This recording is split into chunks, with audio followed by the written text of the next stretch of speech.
Y hoy titulamos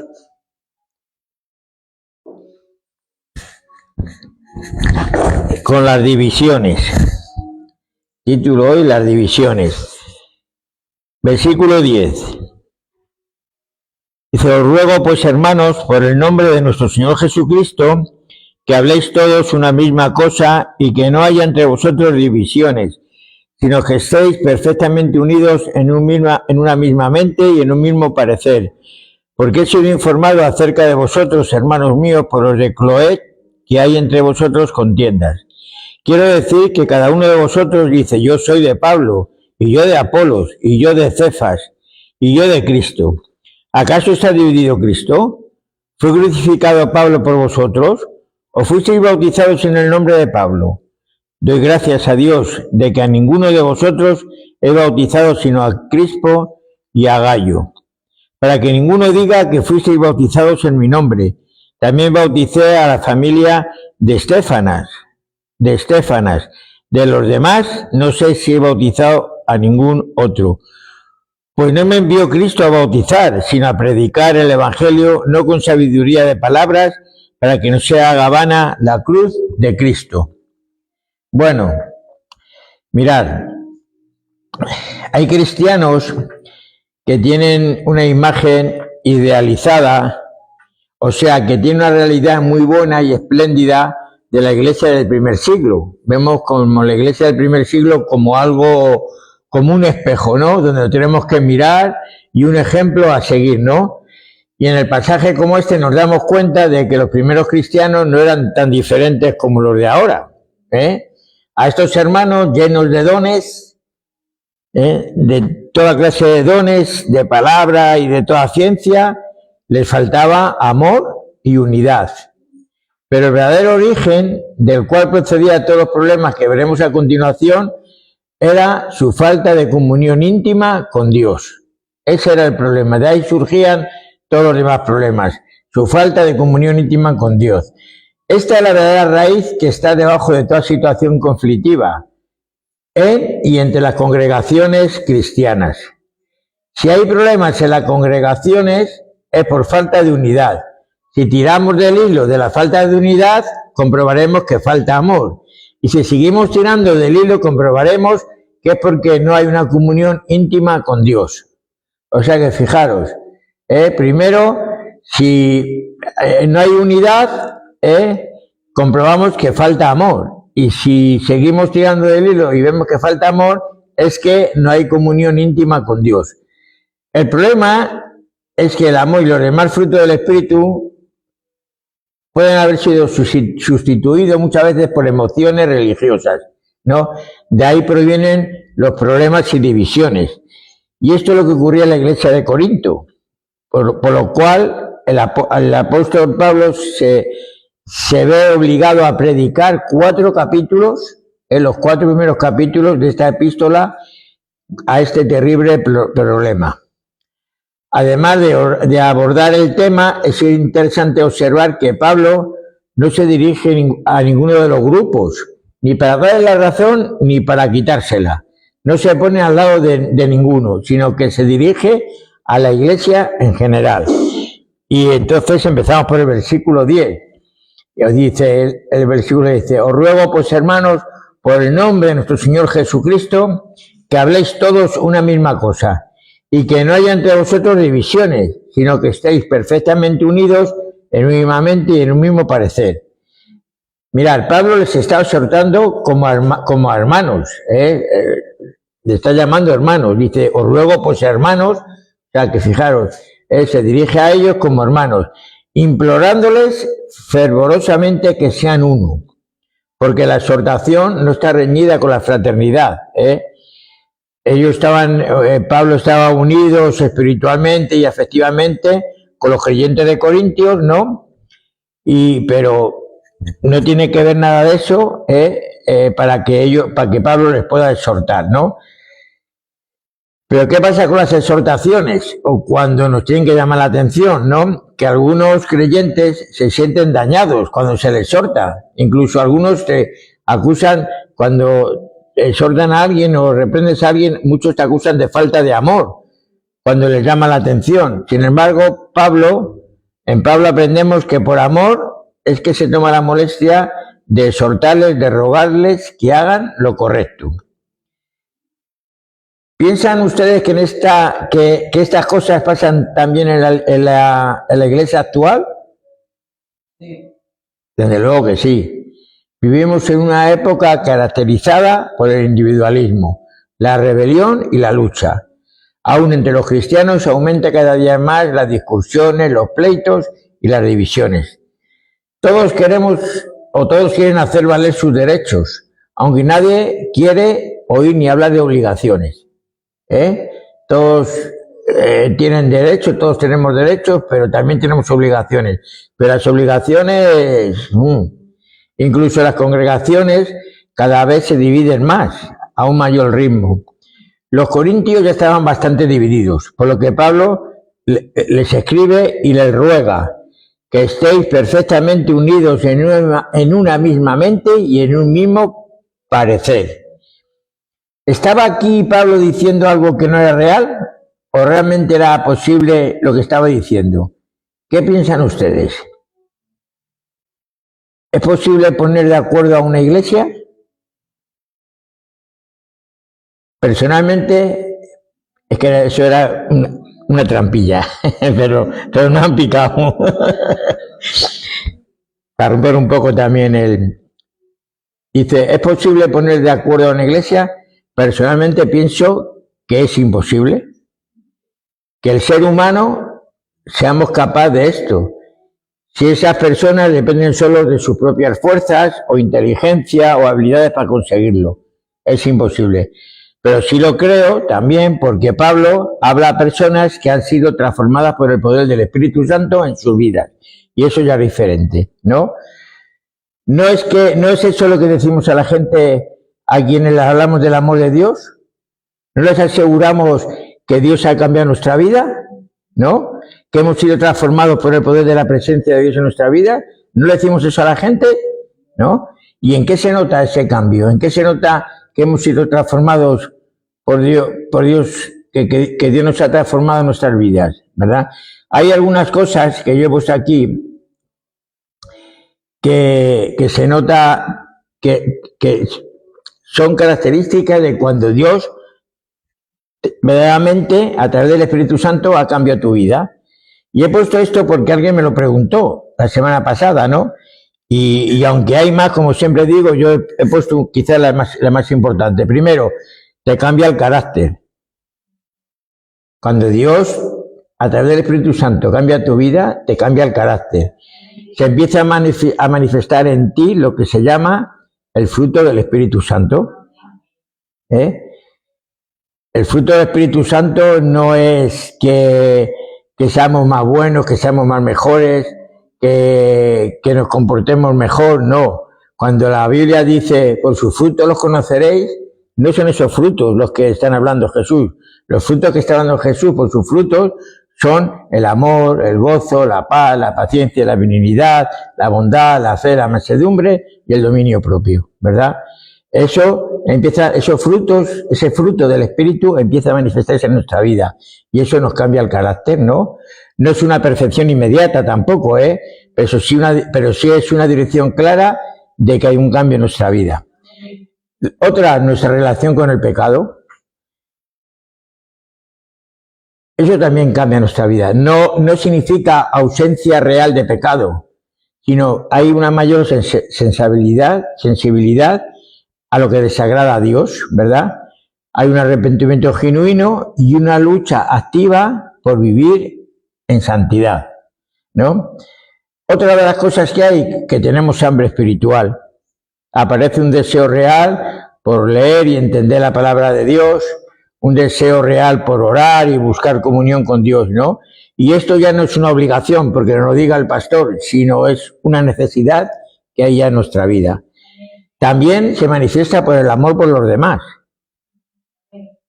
Se evidencia en que no nos da miedo y no nos da vergüenza pedir perdón, ¿no? Tenemos compasión genuino y deseo de servir incluso a personas que no nos caen tan bien. Esas que decíamos, esas personas difíciles de nuestra vida, ¿no? Y también, ya por último, es que tenemos un testimonio visible de que Dios ha cambiado nuestra vida, ¿no? Otras personas comienzan a notar diferencias, nuestra forma de hablar y sobre todo la integridad en lo oculto y en lo público, ¿verdad? Porque es fácil vivir en integridad en lo público, ¿no? Porque nos están mirando todo el mundo y tenemos que... pero cuando estamos en lo privado no nos damos cuenta que queremos que no lo ve nadie, pero Dios ve todo, Todas estas cosas nos vienen por el poder transformador de Dios en nuestra vida, ¿verdad? Pero hay otra cosa que quiero dejar bien claro con esto. Fijaros, en Filipenses 4:6 dice la palabra de Dios que por nada estéis preocupados. ¿Y por qué digo esto? En la Reina Valera dice por nada estáis afanados, que tienen el mismo significado, preocupados. Dice, por nada estéis preocupados, pero hay preocupaciones buenas y preocupaciones malas. Alguna vez ya lo hemos hablado de ello, ¿no? Las preocupaciones buenas son las que nosotros podemos controlar, ¿no? Pues preocuparnos de nuestra familia, de nuestros hijos, de nuestra salud física, de qué comemos, todo eso lo controlamos y esas son preocupaciones buenas. Pero las malas son las que nosotros no tenemos control sobre ellas, porque no están en lo que nosotros queremos hacer, por mucho que nos esforcemos, ¿no? No tenemos nosotros el control de ello. Mirad, yo muchas, casi siempre, sobre todo a la gente nueva que llega al CIE, se les digo esto, porque claro, esa gente están preocupados, su vida es una vida de preocupación, están esperando en cualquier momento que les den un aviso para darles una carta o para decirles que mañana vuelan y todo, sino están con esa preocupación. Y yo les digo, mira, está bien que os preocupéis por las cosas que podéis controlar, por vuestra familia, poner mensajes y todas esas cosas que hemos dicho, ¿no? Pero preocuparos por lo que va a dictar el juez, no tenéis el control de ello. No tenéis el control de ello, no podéis, o sea, por mucho que os preocupéis, no va a cambiar nada. Pero digo, si leéis este versículo, Filipenses 4:6, que dice, por nada estéis preocupados, sino que todas vuestras peticiones sean puestas delante de Dios con toda oración y con todo ruego. Digo, esas preocupaciones que no tenéis el control, las ponéis delante de Dios, ¿verdad? Pero lo que decía antes aquí, no tenemos el control sobre ellas porque no están en lo que nosotros queremos, por mucho que nos esforcemos. ¿Pueden pensar en alguna, aparte de la que he dicho, que ven en la Biblia? Porque en Mateo 6:27, fijaros, Jesús habla de alguna de ellas. Dice, ¿y quién de vosotros podrá, por mucho que se afane, por mucho que se preocupe, añadir a su estatura, un codo? Por mucho que te preocupes, no vas a crecer, Esteban, pero ni un centímetro, ¿no? ¿Podríamos hacer esto? Desde luego que no, ¿no? ¿Pero podría hacerlo Dios? Desde luego que sí. ¿Cómo lo sabemos? Pues escrito está, no hay nada imposible para Dios. ¿Por qué digo esto? Porque, por ejemplo, cuando hablamos de, ¿puede una iglesia, podemos nosotros cambiar el problema de una iglesia dividida? No. Por mucho que intentemos, no. Pero lo único que lo puede hacer, ¿quién es? Dios. Porque para Dios no hay nada imposible, ¿no? Por eso toda esta historia y que se referente a eso. Bueno, lo había puesto aquí. ¿Puede alguien conseguir que una congregación todos estén perfectamente unidos en una misma mente y en un mismo parecer? Por supuesto que no. Solamente Dios puede. Solamente Dios. Así pues, lo que es imposible para ningún hombre, Dios lo puede y lo quiere hacer posible. Mediante esta frase de Pablo nos lo está diciendo. Debemos estar perfectamente unidos.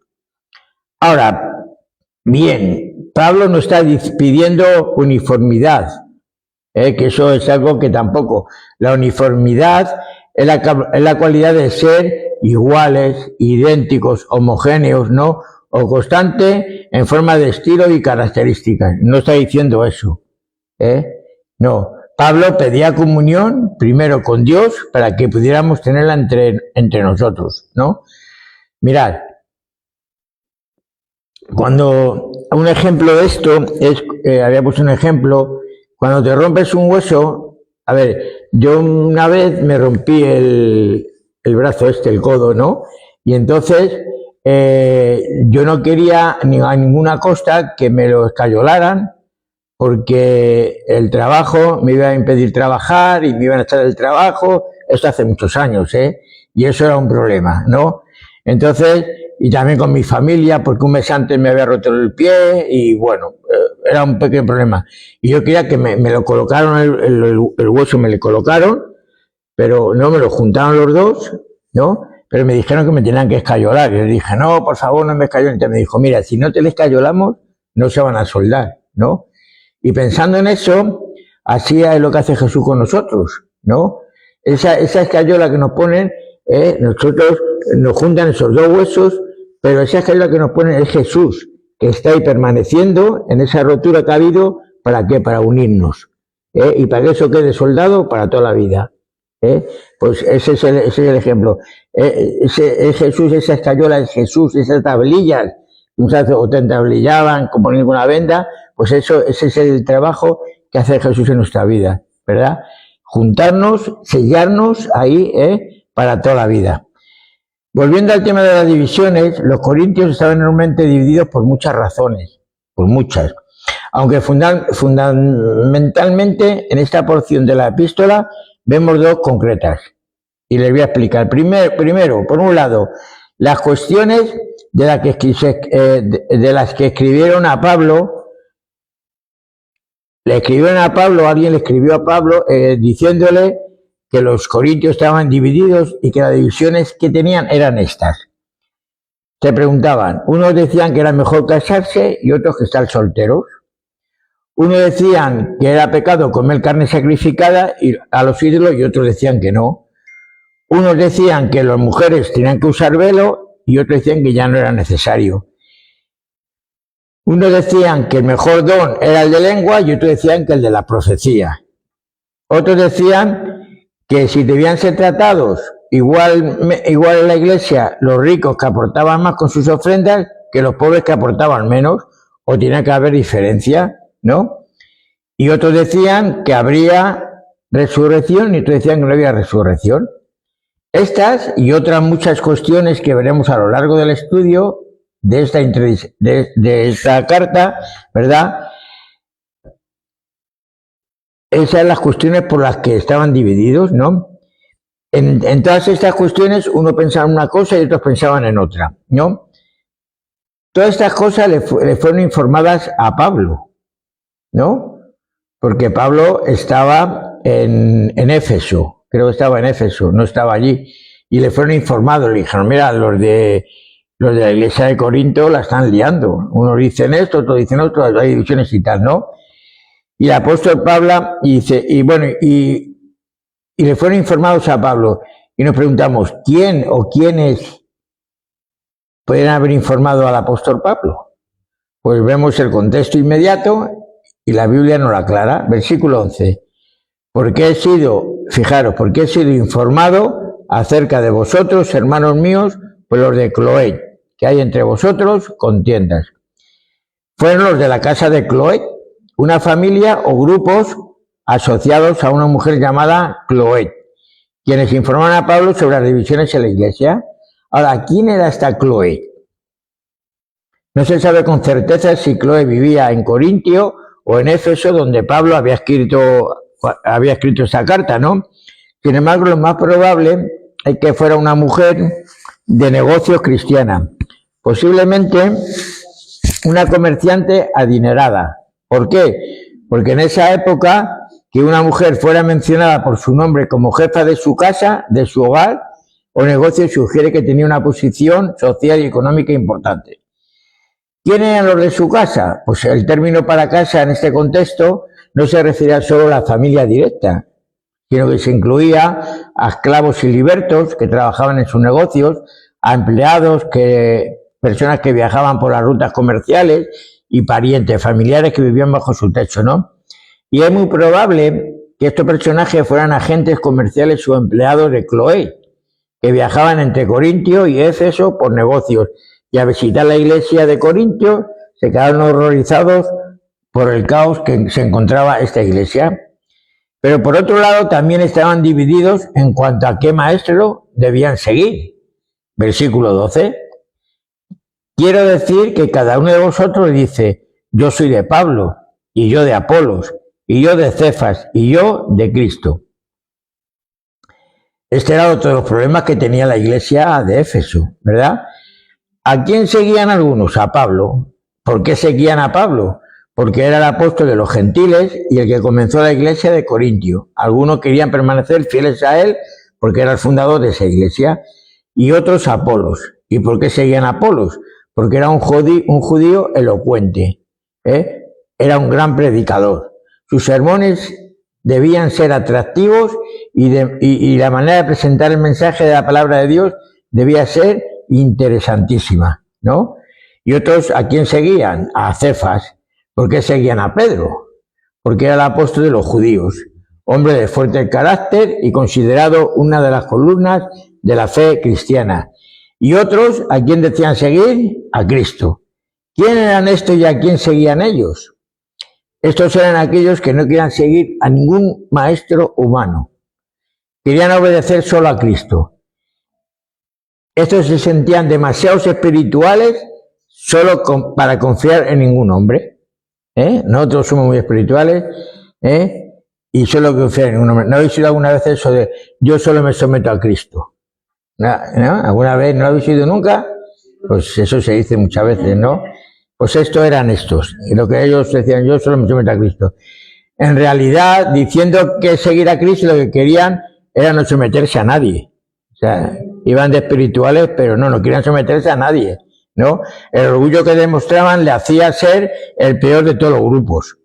¿Por qué? Porque proclamando humildad y sometiéndose a Cristo, estaban justamente desobedeciendo al Señor, quien él mismo instó a someterse a los pastores, principalmente porque ellos, dice la palabra de Dios, velan por nuestras almas como quienes han de dar cuenta, para que lo hagan con alegría y no quejándose, porque esto no es provechoso. O sea, que ellos no querían someterse, estaban desobedeciendo a la palabra de Dios, porque la palabra de Dios dice que debemos someternos a nuestros pastores, principalmente porque ellos velan por nuestras almas. Y ellos decían, no, nosotros solamente a Cristo. No nos sometemos a nadie. Lo que estaban haciendo era desobedecer la palabra de Dios. Esta sujeción es un acto de orden y respeto a la autoridad designada para los cuidados de los creyentes, ¿no? No podemos honrar a un Dios invisible mientras rechazamos los medios visibles puestos por él. O sea, eso es hipocresía, ¿no?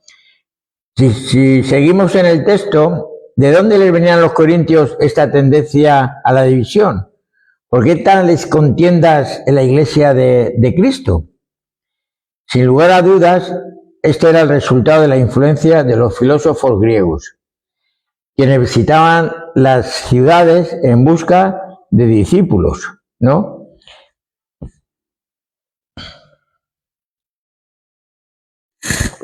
Mirad, en las escuelas griegas el discípulo se identificaba estrictamente con el nombre de su maestro.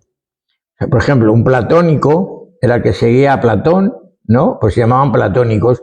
Y los que seguían a Aristóteles le llamaban aristotélicos, ¿no? Sí, y eran adeptos a su maestro, ¿sabes? Esto generaba una lealtad ciega a una figura humana, y el problema era que esta aparentemente lealtad alimentaba el ego del maestro y creaba divisiones insalvables entre las escuelas, ¿no? Y eso y Corintio estaba influenciado por esa filosofía de los griegos, ¿no? Y nosotros con esto podemos aprender que tenemos que tener mucho cuidado con no cometer estos problemas, que por otro lado son muy dados a poner nuestra lealtad a los hombres, y estas influencias filosóficas que hablan, ¿no?, nos pueden desviar del verdadero camino. La palabra de Dios es muy clara respecto a esto. Jeremías 17:5 dice, así ha dicho Jehová, maldito el varón que confía en el hombre, ¿no? Vemos que una cosa es someternos a la autoridad que Dios ha puesto, y otra cosa es lo que hacían estos hombres, practicar esta filosofía, ¿no?, que eran esa lealtad ciega a una figura humana, ¿verdad? La cosa es diferente. Porque muchas veces ponemos los ojos en el mensajero y no en el Dios que envía a ese mensajero. Por eso Pablo en el siguiente versículo nos lo aclara. Versículo 13 dice: ¿acaso está dividido Cristo? ¿Fue crucificado Pablo por vosotros? ¿O fuisteis bautizados en el nombre de Pablo? Mirad, esta pregunta de Pablo es de vital importancia para entender el asunto de la unidad de la Iglesia. Cuando hablamos de divisiones en relación al pueblo de Dios, debemos hablar de divisiones en la Iglesia. Escuchen esto, de divisiones en la Iglesia, no de la Iglesia, que es diferente. Divisiones en la Iglesia, no de la Iglesia. ¿Por qué puede haber divisiones en la Iglesia, pero no de la Iglesia? ¿Entienden por qué? ¿Alguien puede decirme cuál es la razón de esa afirmación que hago? Bueno, mirad, ¿sabéis por qué? Porque aunque haya divisiones dentro de la Iglesia jamás está ni estará dividida. Jamás de los jamases. ¿Por qué? Porque la Iglesia es el cuerpo de Cristo. Y Pablo pregunta: ¿acaso está dividido Cristo? ¿Cuál sería la respuesta a esta pregunta? No. Por supuesto que no, rotundamente no. Pablo en este versículo hace 3 preguntas, ¿no? ¿Y sabéis la respuesta a esas 3 preguntas? Igualmente, no, no. ¿Y qué quiere dejar Pablo claro con estas preguntas? Pablo está mostrando su disconformidad con las divisiones personalistas en el seno de la Iglesia. La Iglesia es el cuerpo de Cristo y por lo tanto no puede ser dividido por nada ni por nadie. Con la pregunta que hace Pablo: ¿fue crucificado Pablo por vosotros?, deja bien claro a quién debemos seguir. ¿A quién? A Cristo. Y que es absurdo seguir a nadie más. A continuación, vamos a ver cómo Pablo se lava las manos, ¿sabes? Es como si se quitara del medio, ¿no? Como si se desentendiera de toda responsabilidad. Dice del versículo 14 al 16, dice: doy gracias a Dios de que a ninguno de vosotros he bautizado, sino a Crispo y a Gayo, para que ninguno diga que fuisteis bautizados en mi nombre. También bauticé a la familia de Estéfanas. De los demás, no sé si he bautizado a ningún otro. Es un poco curioso, ¿no?, de lo que dice aquí Pablo. ¿Por qué da gracias de haber bautizado sino a unos pocos? Solamente a Crispo y a Gayo. Parece que se está quitando esa responsabilidad, ¿no? Dice: no, yo solamente he bautizado a estos dos, no quiero saber nada más, ¿no? Pablo menciona a estos dos porque los conocía de sobra. De Gayo ya hablamos en Romanos, ¿recordáis? Decía que era hospedador de Pablo y de la Iglesia, ¿no? Él le ofrecía su casa a Pablo y a la Iglesia. Y Crispo era el principal de la sinagoga. Esto significa que era el líder administrativo y espiritual de la comunidad judía local. Lo podemos ver en Hechos capítulo 18 y versículo 8. Dicen en ese versículo que cuando Crispo creyó en el Señor junto con toda su casa fueron bautizados, ¿no? Y eso fue un golpe publicitario enorme para el Evangelio, ¿no? Pero también generó una fuerte oposición de los judíos que no creyeron, ¿no? ¿Y por qué Pablo bautizó a esta gente? Si su intención no era bautizar, ¿no? Por lo que se ve. Probablemente por la relevancia de su cargo, ¿no? Porque siempre es importante, ¿no? Imaginaros si nosotros bautizamos a uno de los congresistas, ¿sabes? Pues sería un buen testimonio, mejor, no sé, siempre por la importancia de esos cargos, pues siempre hay más publicidad, ¿no?, del Evangelio, ¿no? ¿Y por qué Pablo lo bautizó? Probablemente por eso, por la relevancia de su cargo y por ser uno de los primeros frutos del trabajo de Pablo en la ciudad de Corintio, ¿no? Pero pese a esto, esa pregunta que dice de que Pablo no bautizaba a nadie más, ¿Es que Pablo no valoraba suficientemente el bautismo, como algunos pretenden decir? En absoluto. Yo creo que no. El énfasis negativo es para contrarrestar algunas ideas paganas que estaban presentes en la mente de los corintios, ¿verdad? Mirad, hace esto porque en el paganismo el bautismo era un rito de iniciación que identificaba, fijaros, ¿acordáis de esa doctrina pagana que hemos leído anteriormente, ¿no? De los que hacían discípulos, que iban por las ciudades, ¿no? Haciendo discípulos. Mirad, por esto pasaba igual. Dice, lo hace porque en el paganismo el bautismo era un rito de iniciación que identificaba al bautizado con el bautizante. O sea, que tú bautizabas a una persona y tú te hacías maestro de esa persona, ¿no? Y esto convertía al bautizante en el padre espiritual del bautizado. Y esto es lo que hemos visto anteriormente cuando Pablo habla de, a ver si lo doy con ello, de los filósofos griegos, de la filosofía griega, ¿verdad? Esa quien visitaban, ¿no? Que se hacían, cuando uno se hacía discípulo de uno de esos maestros filósofos, no se identificaba con el nombre. Pues en el bautismo pasaba igual, estaban con esa doctrina, ¿verdad? Entonces, si uno bautizaba a uno de la iglesia, pues se hacía maestro de él, solamente por el mero hecho de bautizarse, ¿no? Pero en el cristianismo no es así. Esta concepción filosófica no tiene cabida, pues en el cristianismo el bautizante se identifica ¿con quién? Con Cristo y solamente con Cristo, y no con el bautizante.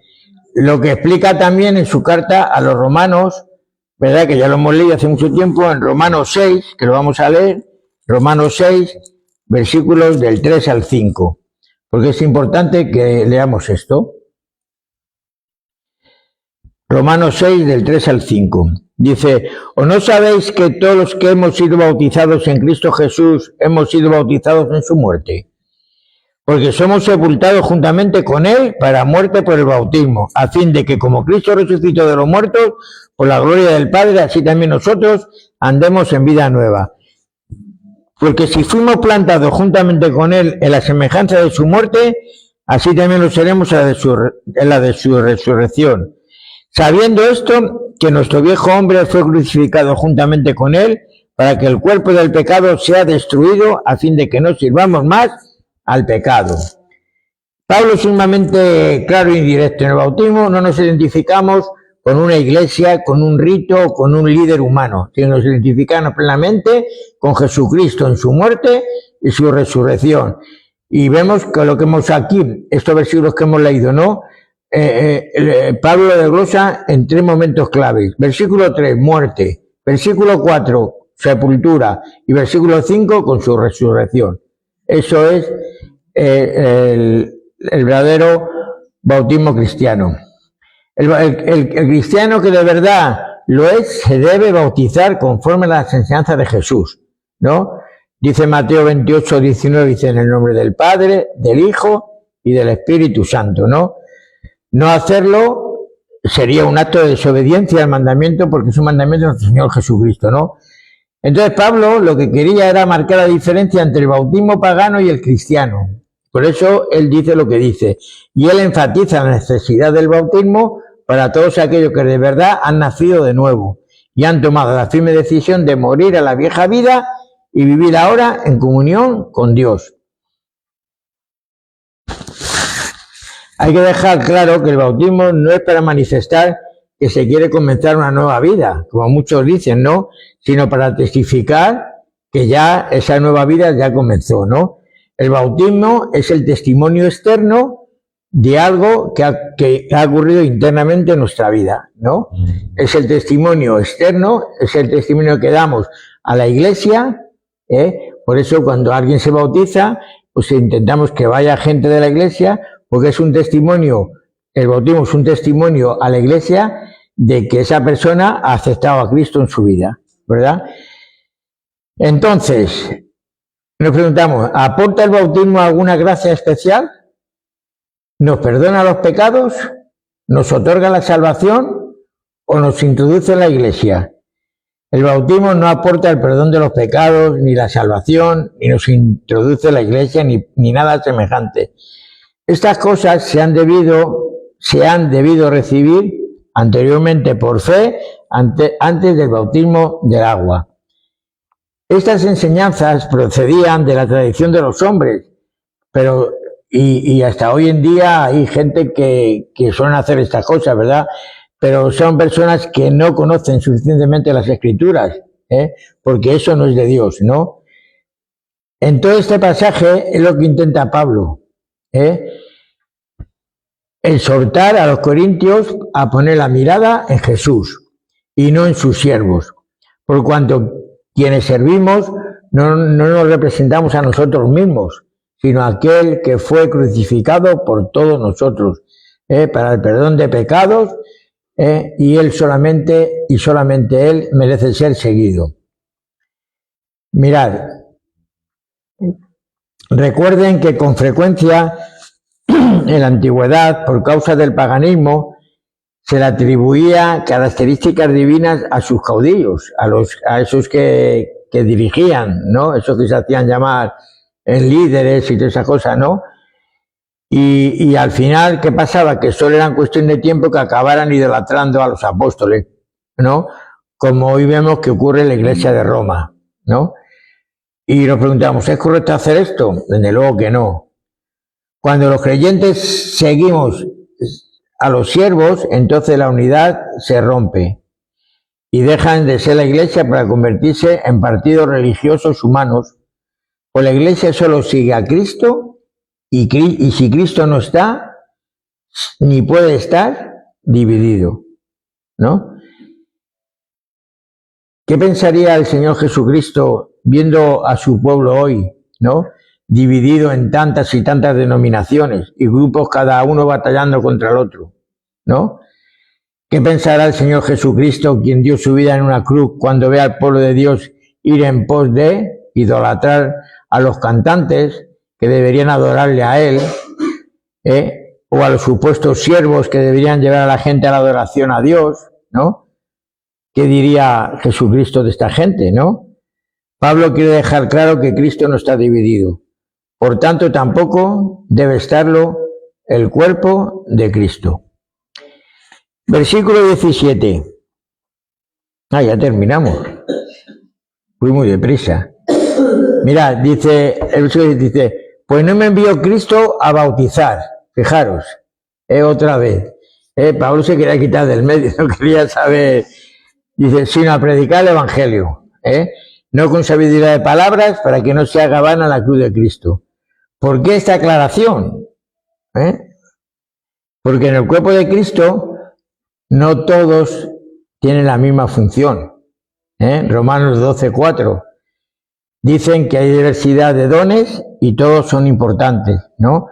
No es necesario abundar mucho en esto porque ya lo veremos más detallado cuando lleguemos al capítulo 12, que nos queda, ¿no?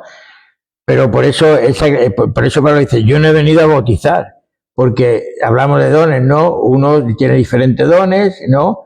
Ahí Pablo hace una comparación con el cuerpo humano, unos son ojos, otros somos manos, otros somos no, unos evangelizan, otros, bueno, ya lo sabemos, ¿no?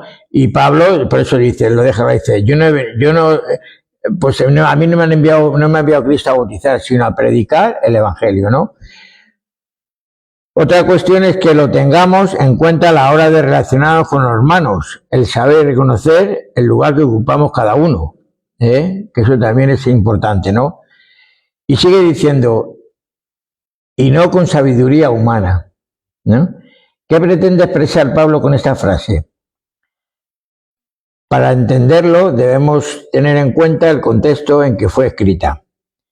Para una gente que vivía bajo la fuerte influencia de la filosofía griega, y otra vez entra aquí la filosofía griega, como vais a ver, ¿no? Porque eso era una influencia negativa, negativa. Fíjate, influenciaba en elegir a sus líderes, a sus pastores, ¿no? Influenciaban eso, influenciaba.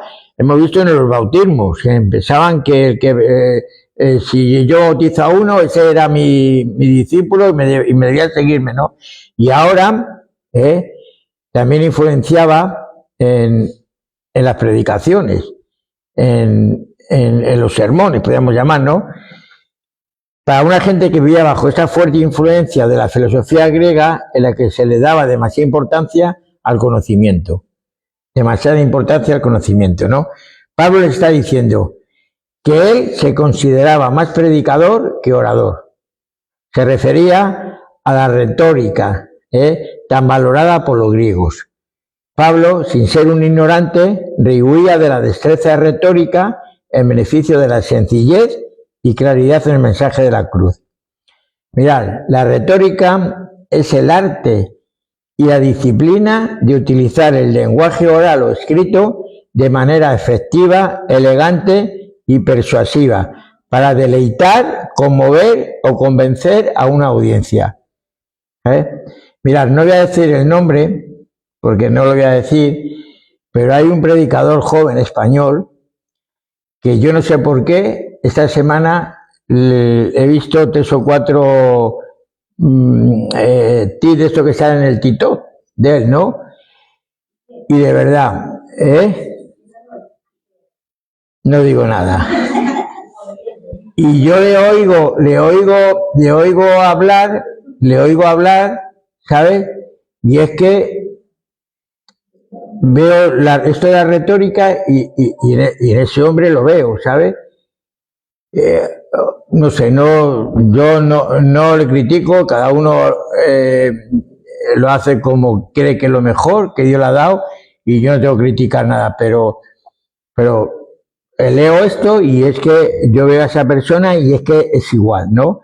Y Pablo decía que no, que él no estaba dispuesto a eso, ¿no? El ministerio de Pablo, al revés, se destacó por su predicación sencilla, pero contundente. ¿Estaba Pablo interesado en la retórica griega? De ningún modo. En todo momento rehuía de la enrevesada retórica griega que se complacía más en la forma que en el contenido del mensaje. Mirad, hay personas que en su afán de mostrar su conocimiento utilizan palabras rebuscadas y frases retóricas que pueden llevarse horas hablando, pero sin decir absolutamente nada. Pablo entendía que la gente sería ganada por el contenido del mensaje del Evangelio y no por la elocuencia del predicador. Mirad, en el capítulo 2 de este libro, Corintios 2, 1 y 2, Pablo lo deja bien claro.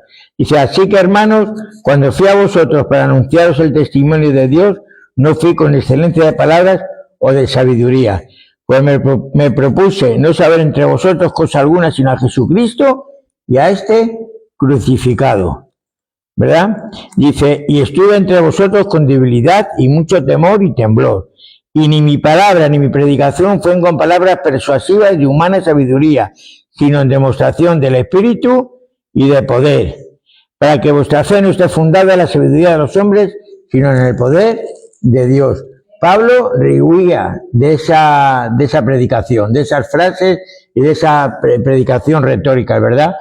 No estaba interesado en mostrar su capacidad retórica, ni en su elocuencia, ¿no? Que lo único que hacía era ocultar el verdadero significado del Evangelio, ¿no? Por lo que aclara que el Evangelio no estaba basado en sabiduría humana, ¿no? Y si así fuera, si estuviera basado en sabiduría humana, ¿quién podría salvarse entonces? Los inteligentes, los que tuvieran un intelecto de 200 por hora, pero yo por lo menos lo tenía duro, ¿no? Pues entonces solo los inteligentes o sabios podrían alcanzar la salvación, ¿no? Bueno, mirad, El apóstol Pablo con estos versículos, aparte de las bromas y eso, nos confronta con una realidad que sigue vigente hoy. Y es interesante. La Iglesia, mis hermanos, puede perder su enfoque cuando Cristo deja de ser el centro y las personas no ocupan su lugar. Las divisiones, los bandos y las preferencias humanas no solo debilitan la comunión, sino que distorsionan el verdadero mensaje del Evangelio. Pablo en esta tarde nos está llamando a la unidad, pero no a cualquier tipo de unidad, sino a una que esté fundamentada en una misma mente y en un mismo propósito, Cristo. No se trata de uniformidad externa, sino de un corazón alineado con la verdad del Evangelio.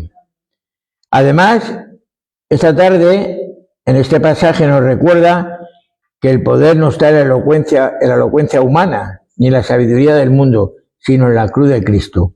Lo que para muchos parece locura es, en realidad, el poder de Dios para salvación. Cuando la Iglesia pierde esto de vista, comienza a depender de métodos humanos en lugar de la obra transformadora de Dios. Por eso la exhortación final es clara, recogida en 3 puntos. Primero, volver a Cristo como el único fundamento. Y no hay otro. Rechazar toda clase, toda forma de división y de orgullo espiritual. Y valorar la sencillez y el poder del mensaje de la cruz. Porque al final, mis hermanos, no se trata de quién predica, quién lidera o quién tiene la razón, sino de que Cristo sea exaltado y su cruz permanezca en el centro de todo. Amén. Este bloque de versículos que hemos leído esta tarde nos está preparando el terreno para uno de los temas más profundos de Pablo, que veremos, si Dios quiere, la semana que viene, la locura de la cruz. Versículo 18-31. Porque ¿sabéis lo que dice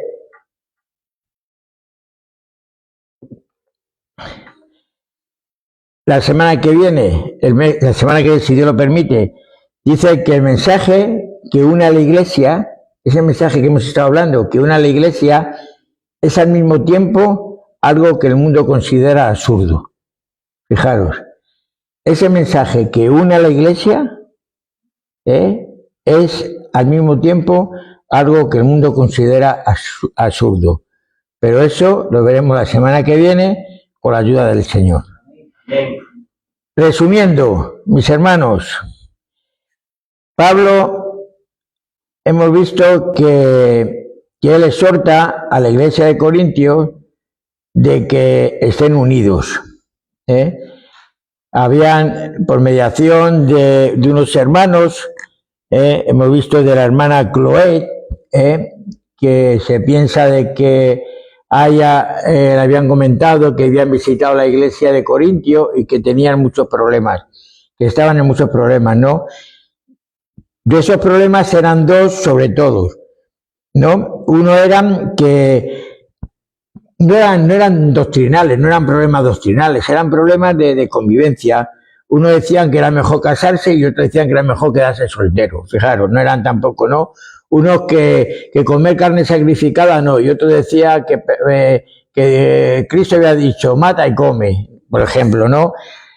Otro que las mujeres tenían que usar velo, y otro que eso ya había quedado abolido, ¿no? Otro que cuál de los dones era más importante, ¿no? Y todos eran importantes, pero bueno, ¿no? Y así más cosas, ¿no? Con la resurrección, con el matrimonio, tenían muchos problemas, ¿no? Pero no solamente esos problemas, que digo que ya no eran doctrinales, eran de convivencia, eran cosas cotidianas, ¿no?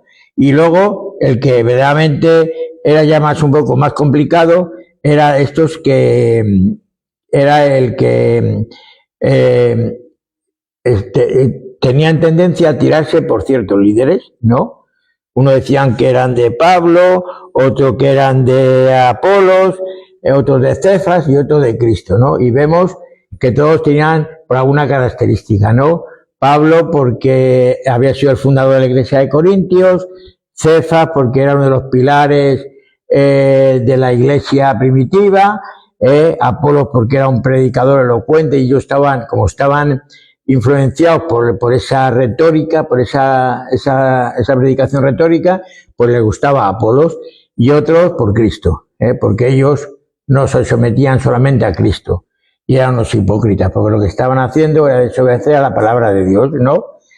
Y entonces luego entra el tema del bautismo, ¿no? Que Pablo dice que a ninguno había bautizado. ¿Por qué? Por lo mismo, porque tenían una idea distorsionada del bautismo. Estaban influenciados, seguían influenciados ya por tantas cosas, pero por una más, por el bautismo. Entonces decían que el que bautizaba a una persona se hacía discípulo de esa persona, y esa persona era su maestro, ¿no?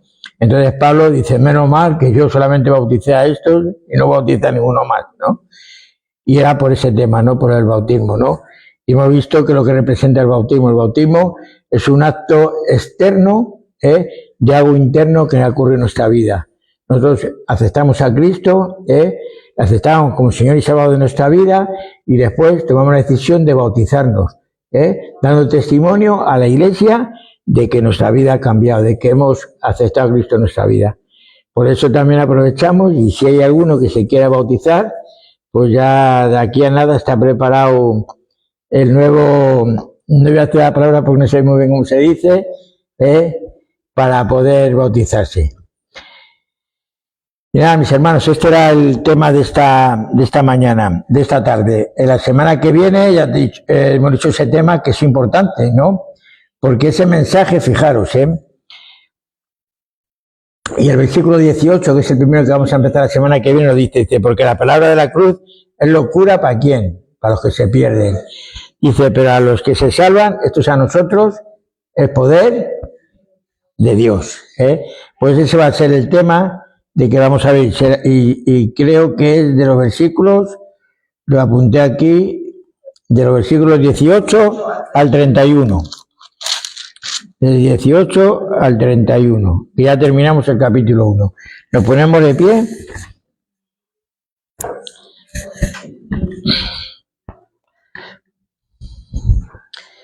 Señor, te damos las gracias por tu palabra, Dios mío.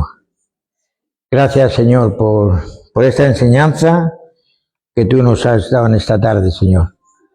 Señor, queremos aprender, Señor, de esa iglesia, de la iglesia de Corintios, Dios mío, para que no caer nosotros en esos problemas, Dios mío, Señor.